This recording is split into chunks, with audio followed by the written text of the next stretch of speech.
maybe I guess we'll start for the last time this year on your thoughts on the match. Thoughts on the match? Look, I thought we had those spells today. First of all, 15 minutes or so, we had a couple of good little opportunities.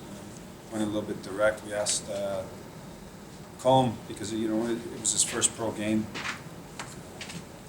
First 10 minutes or so, just get it out your feet, get comfortable before we start asking the two big guys at the back to get on the ball and start playing through the midfield.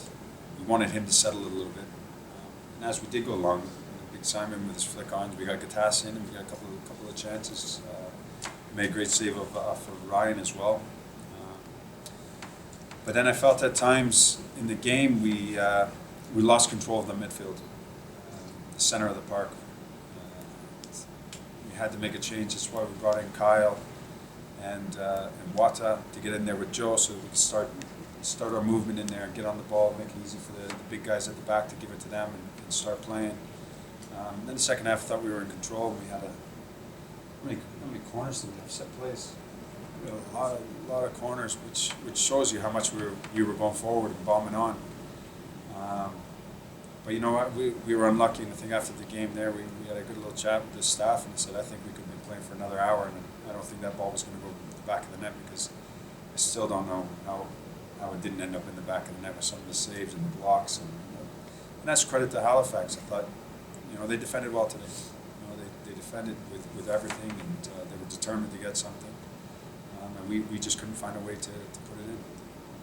Jim, what do you feel is the story of York 9's season in the inaugural season of the CPL?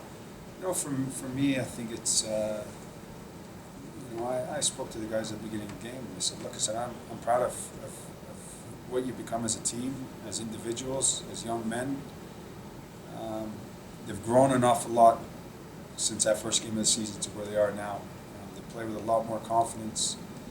They know their identity. They know their style of play. And I've been pleased to see how much they've grown. And now in the off season, is what I was getting a few more pieces to add to the puzzle, so that we can make a push next season. We'll finish third in the fall, which is great. We had some wonderful results this year, but it's about being consistent. We need to be a little bit more consistent than what we were, but that comes with time. You got to remember as well, it's only 8 months since we've started with this group of guys, and they'll get there. And next season's going to be a new start for us, and all the mistakes that we made this year, are going to be rectified. I think you'll see a different team next year. What else? This actually could be answered by anyone of you, but is there a moment or a game? Say that again. Sorry, this could be answered by any of you, but is there a moment or a game that stands out for you guys that you guys will look back on with pride, or anything in the season? Anything specifically?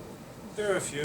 Obviously the inaugural match, just getting the league up and underway, being a part of history that day.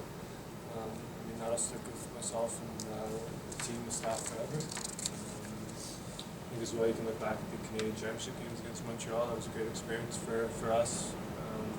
And we held our own. We showed what we can do, and what our league is all about.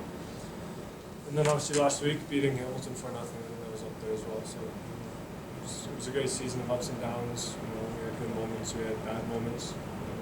That's football, and the beauty is you get to go again next year and create more great moments that last forever. So all in all, it was a great season. You were the only player to feature every minute for their club every minute this season. I know that was one of your goals heading into the year. How does it feel to be the last Iron Man standing? It's what I wanted to do. That was obviously my goal at the start of the season, was to play as much as possible. And I have to thank the gaffer for keeping me in there. And that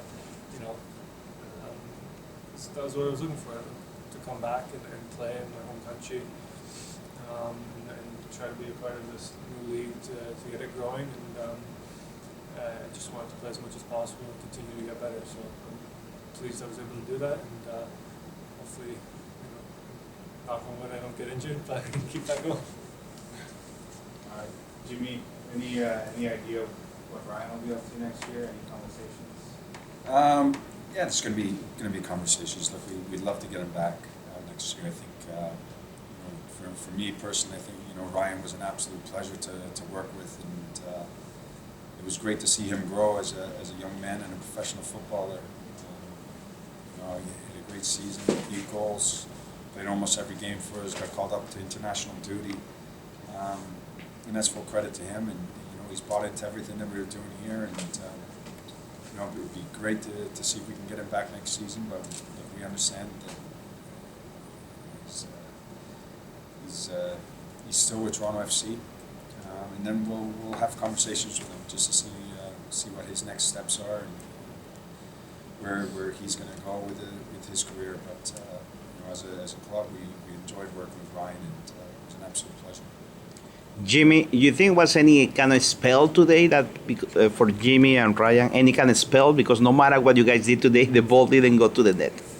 Well, it's a good question. I mean, look, we scored 8 goals in the last 2 games, so I think we used all our goal tokens in those 2 games and ran out of them in this one. But it was just one of those games. I think we tried everything. We just could not put it in the back of the net. And I think looking at these guys as well during the game, the hands were on their heads, just saying, how did that not go into the back of the net? Happens. It's a game of football. Ryan, just your thoughts on the season, how you benefit from this little spell? Looking back at the whole entire season, it's something special to be a part of, especially knowing all these other Canadian players and foreign players who have came in and they bought into the idea of playing in this new league. And as for me personally, I could see from my perspective, almost every single person who has played in this league has benefited tremendously, has been able to display what they have, and that goes from every person's team to the coaching staffs. And for me, it benefited me in a way that I was able to get minutes in a high intense league, and it was meaningful minutes, and it meant a lot to me as a person and to me as a player, helping me to develop into the person that I've become to the end of the season from start to end. And you can see that it has flourished and it has brought me to being recognized on the international level, and also for the other clubs. And but it's been something special to be a part of this inaugural season. Did you have any hesitations before signing on to the Canadian Premier League? Not at all. I knew fully what I was getting myself into. Obviously, coming into the unknown to a league that is just starting, you have your doubts in the back of your head. But I want to be someone who could, help this league go forward and help put this league on a so-called footballing map across the world. And I hope we did that, accomplished that this season, coming from York 9 against Montreal and going to Calgary to Vancouver. And I hope we really showed the footballing world that CPL is here to stay forever. And Jimmy, how do you feel about the playoff structure, and would you like it to be changed for next season? Well, it would have been nice if we said top 4 teams and we could have maybe snuck in there and had a few more games left in the season. But it is what it is. We knew it before going into it. It's always easy after the fact saying, "Oh, we should have done this, or we should have done that." But we'll see in the off season if they're going to revisit it and what the plans are going to be. I have no idea. It's out of my hands. But it would have been nice to get a few more games. There's been times this year where you've had short bench. Say Halifax had a short bench. Would you be in favor of next year having increased rosters, or maybe able to call in guys quicker instead of having maybe just 5 guys on the bench? Yeah, it would be nice to have a roster like Man City of 40-something players. But the harsh reality is we're not there yet as a league. We've got to understand that there's going to be growing pains. We're just starting off. It's the first season. As long as we improve every year, we're on the right track. And I think in the off season there's going to be a lot of discussions with the technical committee in the league, the ownership groups, just to keep improving. It's the little things as well that we need to make a little bit better. But take everything from this first year and improve on it. Jimmy, after a bit of a slow start, you guys finished third in this fall season. What does that sort of stay casting forward when you see the future? We have to build on it. Look, I want to win just like these guys. I want to finish first. You know, so I'm disappointed with that we didn't finish first. We ended up finishing third, which was a good run. You know, the guys put a good shift in. We asked them an awful lot from them this year, and I'm happy with where the team's at. But we need a few more pieces to the puzzle to take us to that next level. But overall, look, I'm genuinely happy with the way the players performed this year. Any more questions? Thanks. Okay, thank you.